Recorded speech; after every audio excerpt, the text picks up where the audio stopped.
Et je pense qu'en Belgique, le poids de la culture et des mentalités est également très présent. C'est juste qu'il est tellement intégré qu'on ne le remet pas en question. On n'a pas l'impression qu'on est influencé par des stéréotypes sexistes. Or, c'est le cas. Et cette culture, ces mentalités ont une influence sur les choix d'enseignement, les filières scolaires, ensuite les filières d'emploi, et ont une influence sur la qualité de l'emploi des femmes, puisqu'on va retrouver les femmes dans des filières d'enseignement d'abord plus liées à la santé, au social, et ensuite dans des métiers qui sont également dans ces filières-là, où il y a plus de temps partiel, où il y a plus de contrats précaires. Ce sont des filières qui généralement sont moins rémunérées et valorisées aussi socialement.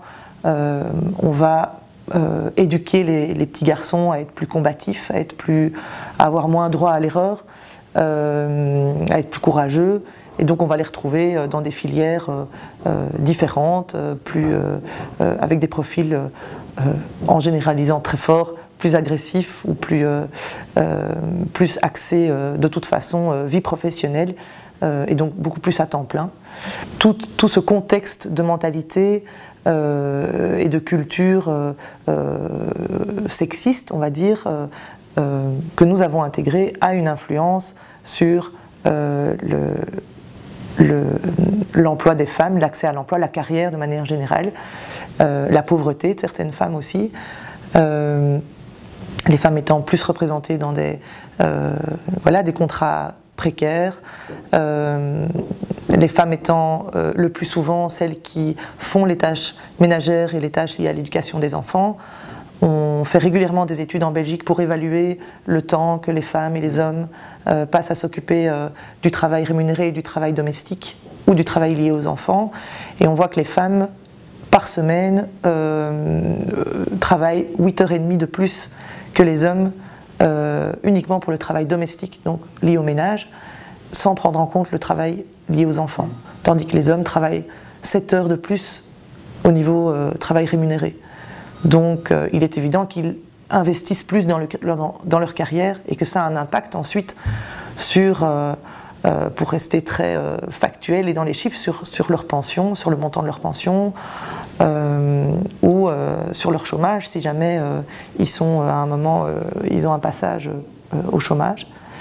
Donc on va dire qu'en Belgique, les problèmes, il y a eu énormément, comme je l'ai dit, de progrès. Les problèmes d'égalité sont moins visibles, mais finalement la culture de la jeune fille, de la femme au service de la famille, de l'homme, entre guillemets, est encore présente.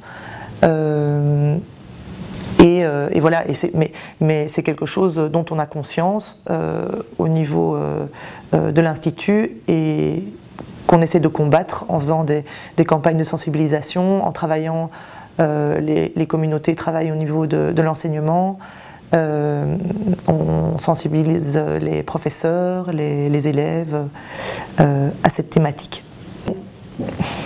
Les femmes ça dépend des profils, on remarque que si, par exemple, dans une organisation, il y a, au niveau du top management, il n'y a que des hommes et une femme qui a passé, on va dire, on appelle ça un tuyau percé, donc plus on monte dans la hiérarchie, moins il y a de femmes, elles sortent par les petits trous. Et c'est vrai que s'il y en a très très peu, en général, elles adoptent des postures masculines. Elles se fondent dans la culture ambiante. Si on a un milieu plus mixte, on parle de masse critique, d'environ 30% au moins de chaque sexe, alors on a un enrichissement de la présence des deux sexes, puisque chacun garde un peu son style, on va dire, chacun n'essaie pas de ressembler à l'autre, quoi. Donc oui, les femmes qui réussissent, heureusement il y en a quand même de plus en plus, mais celles qu'on rencontre et qui sont vraiment au top, elles ont dû batailler très très dur. Et donc, voilà, ça dépend un petit peu des profils, mais elles ont parfois des profils très combatifs, justement.